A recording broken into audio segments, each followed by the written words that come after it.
안녕하십니까. 세상 읽어주는 남자 이상훈입니다. 오늘도 무역 분쟁에 대해서 한번 얘기해 보겠습니다. 오늘은 한번 캐릭터에 대해서 한번 얘기해 볼 텐데요. 무역 분쟁이 극심해지면서 도널드 트럼프의 캐릭터에 집중하는 사람들이 있습니다. 그러니까 트럼프란 돈키호테적 인물이 미국 대통령이 되는 바람에 지금 같은 극심한 무역 분쟁이 발생했다는 주장입니다. 그러면서 만약 민주당 대선 후보였던 힐러리 클린턴이 선거에서 이겼다면 지금과는 사뭇 양상이 달라졌을 것이라는 얘기를 하는 사람들이 있습니다. 과연 그럴까요? 보호주의 움직임은 되돌릴 수 없다는 게 전문가들의 관측입니다. 왜냐고요? 통상 공화당이 자유무역에 더 우호적이죠. 민주당은 자유무역에 더 까칠한 정당입니다. 그것도 하나의 이유겠지만 지금 미중 무역 분쟁에서 미국을 한번 보십시오. 여당과 야당이 따로 없습니다. 똘똘 뭉쳐서 중국 죽이기에 혈안이 돼 있죠. 미디어도 마찬가지입니다. 트럼프의 그토록 비판적이었던 CNN이나 CBS 등 대형 방송국들도 이젠 전쟁이다 이런 분위기입니다. 여기서 한번 제가 말씀드리고 싶은 부분은 이전의 보호무역주의가 어땠는지 한번 살펴보는 것입니다. 이걸 살펴보면요, 지금 미국의 멘탈리티를 가늠해 볼 수도 있습니다. 가까이 한번 2008년 금융위기 당시로 한번 가보겠습니다. 2008년에도 금융위기가 발생하고 리만 브라더스가 파산되면서 이제 시작됐죠. 경제가 휘청거리면서 나온 미국의 핵심의 카드가 그때도 보호무역주의였습니다. 오바마 대통령 시절이었죠. 근데 그 금융위기가 발생한 원인을 잘 살펴보면요, 미국의 가행 소비를 지탱해 줬던 것이, 지금은 자유무역을 욕하고 있지만 사실 미국의 가행 소비를 불러일으키게 해줄 수 있었던 원동력도 일정 부분 자유무역 덕분이었습니다. 당시에 중국, 한국, 일본 등 아시아에서 엄청난 무역 흑자를 미국을 상대로 엄청난 무역 흑자를 올렸죠. 그랬는데 그 돈들이, 무역 흑자로 번 돈들을 다시 아시아 국가들이 미국의 금융상품에 투자했었습니다. 뭐 CDS도 샀고, 파생상품이죠.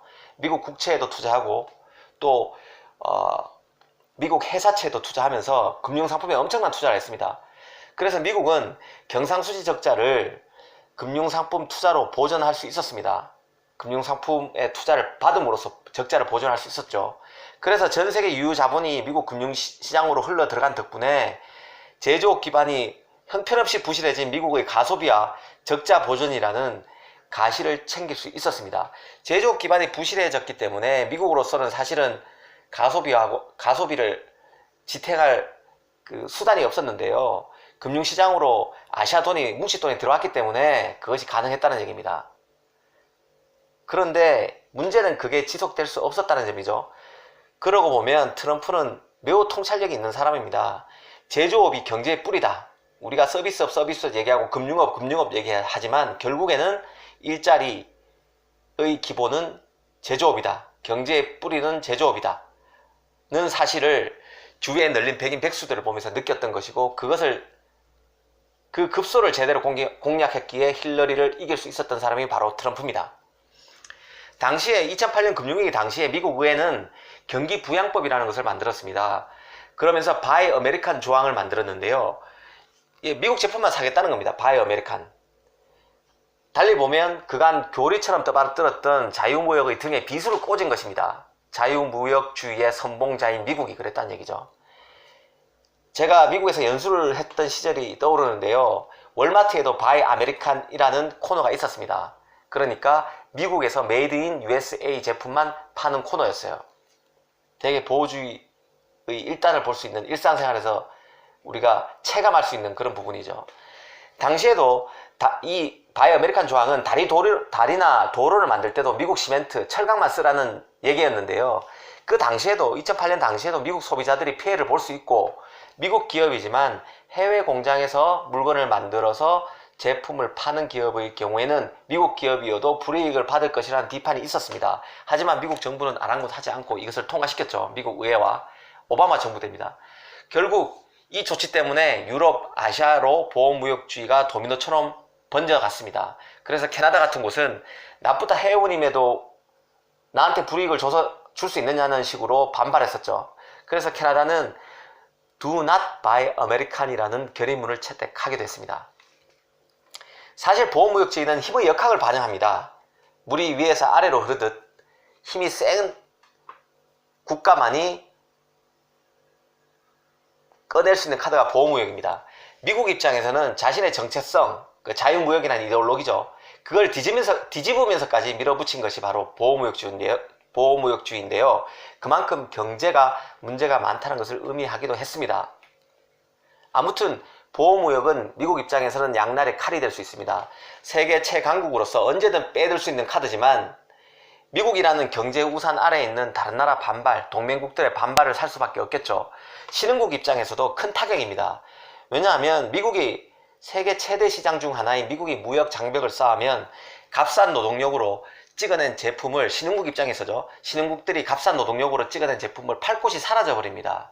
약소국으로서는 게임의 규칙을 만드는 것이 아니라 강대국이 만든 게임의 규칙을 따라갈 수밖에 없기에 더 힘든 것이죠. 이 바로 보호무역주의의 폐해는 2008년 금융위기 때도 나타났지만 더 거슬러서 대공황 시절로 넘어가면 더 뚜렷해집니다. 사실 대공황이라고 하면 1929년 10월 29일 그 유명한 검은 화요일을 맞아서 주가가 대폭락한 것부터 떠오르는데요. 하지만 진짜 경제사가들이 얘기하는 대공황은 1929년 10월 29일 검은 화요일이 아니라 그 바로 다음 해 1930년 여름에 나온 스무트 홀리법 제정부터라고 얘기하는 사람들이 많습니다. 스무트 홀리법이란 바로 정치인의 이름을 딴 법인데요. 애초에는 농민 보호를 위해서 농산물 관세를 올리는 것만 포함됐던 법안입니다. 그런데 정치권의 흥정이 더해지면서 공산품 관세까지 올랐습니다. 그러니까 대부분의 물건이 다 관세가 붙어서 가격이 떴다는 얘기죠. 법안 시행의 결과는 혹독했습니다. 캐나다의 막관세 등이 이어지면서 보호무역이 연쇄적으로 퍼지면서 미국 경제가 1929년부터 1933년까지 GDP는 27%가 감소했고요. 실업률은 3%에서 25%로 폭등했습니다. 그 결과 후보 대통령이 1932년 대선에서 뉴딜 정책을 들고 나온 그 유명한 민주당 프랭클린 루즈벨트에 졌었죠. 사실 보호무역제의 가장 최악의 결말은 바로 세계 2차 대전으로 이어졌다는 것입니다. 열강 중심의 블록 경제권이 영내 자원과 시장에 대한 배타적 지배 강화로 이어졌고 결국에는 전쟁으로 비화됐습니다. 그러고 보면요, 자유무역이라는 것도 절대 선이라기보다는 상향의 산물이라고 보는 것도 맞는 말 같습니다. 어떨 때는 미국이 자유무역을 하자고 강조하다가도 이때는 또 후진국한테 사다리 걷어차기를 했다고 해서 후진국들이 많이 비판했었죠. 지금은 미국이 힘들어지니까 무역 적자가 많아지니까 특정 국가에 대해서 중국이나 한국이나 일본이나 보호주의를 강조하고 있습니다. 그런데 보호주의의 끝이 전쟁이라는 그런 맥락에서 보면요, 이번 미중 무역 분쟁의 끝은 어디일까요? 또 전쟁일까요? 저는 전쟁이라고 봅니다. 이미 전쟁은 시작됐습니다. 바로 기술 패권 전쟁이죠. 요즘 트럼프에게 혼쭐 나고 있는 하웨이를 보면요, 런정페이 회장이, 이 사람이 군 간부 출신이죠. 시진핑의 전폭적 지지를 받고 있기 때문인지 몰라도 전혀 물러설 기세가 아닙니다. 하웨이를 가소평가했다는 거죠. 미국 큰 코 다칠 거다는 식으로 지금 계속 큰 소리 치고 있습니다. 트럼프도 중국 시진핑이 히토르 공장을 슬쩍 둘러보자 아예 미국의 히토르 정령 공장을 만들 거라고 지금 발표했어요. 오늘 월스트리트 저널에 나온 기사인데요. 제가 일전에 말씀드렸지만 히토르는 중국이 생산량 95%를 생산하고 있기 때문에 가장 강력한 카드일 수 있습니다. 히토류 수출 금지 조치는요, 미국에 대한. 그런데 트럼프도 여기에 질세라, 야 너들 할 때만 해봐, 나도 히토를 만들 거야 하면서 정령 공장을 만들려고 지금 작업 중이라는 소식이 나왔다는 얘기죠. 만약 두 나라가 계속 치고받는다면 아마 그 끝은 기술 패권 전쟁이 될 겁니다. 이미 시작됐죠.